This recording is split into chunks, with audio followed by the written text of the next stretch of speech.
Quelle émotion. Que d'émotion, j'en ai presque les larmes aux yeux. N'exagérons rien. On passe désormais donc à la revue de presse régionale, comme hier. Beaucoup de sport à la une de nos titres. Eh oui, à commencer évidemment par le foot, avec la qualification des Bleus en quart de finale, face à une équipe paraguayenne qui a causé de sacrées difficultés quand même aux joueurs de Didier Deschamps, qui ont dû attendre la 70e minute et l'ouverture du score de Kylian Mbappé sur penalty.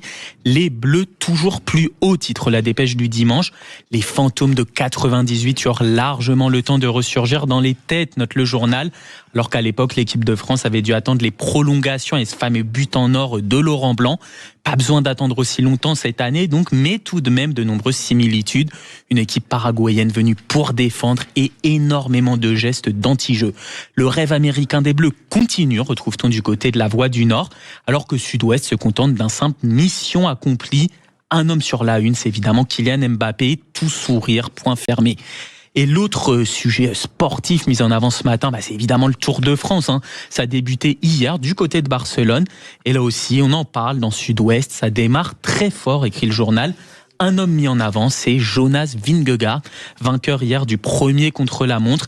À quelques jours de l'arrivée du Tour dans la région, le duel avec le favori Tadej Pogačar est déjà lancé, peut-on notamment lire. Et on poursuit cette revue de presse avec l'Indépendant catalan qui revient sur la marche blanche qui se tenait hier en hommage à Louis, ce jeune homme de 17 ans, lâchement assassiné dans le cadre d'un lynchage. Et oui, elle était organisée à Carcassonne par les parents de la victime, en tête de cortège, munis d'une grande banderole « Louis, on t'aime ».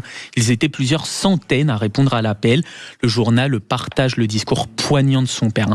Je me souviens de t'avoir promis que ta vie d'adulte serait meilleure que celle d'enfant, mais 5 barbares en ont décidé autrement. Tu étais un garçon souriant, poli, bien élevé. Je suis fier d'avoir été ton père et je veux me battre pour que tu ne sois pas oublié.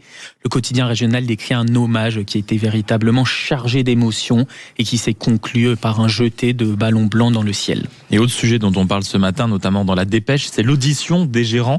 Il faut s'en rappeler, du bar La Constellation à Crans-Montana, entièrement détruit par les flammes, et c'était il y a 6 mois. Ouais, le journal a pu consulter les détails de l'audition de Jessica et Jacques Moretti, les deux gérants du bar, un mois après qu'elle ait eu lieu. Pendant près de 6 heures, le couple avait répondu aux questions de la police.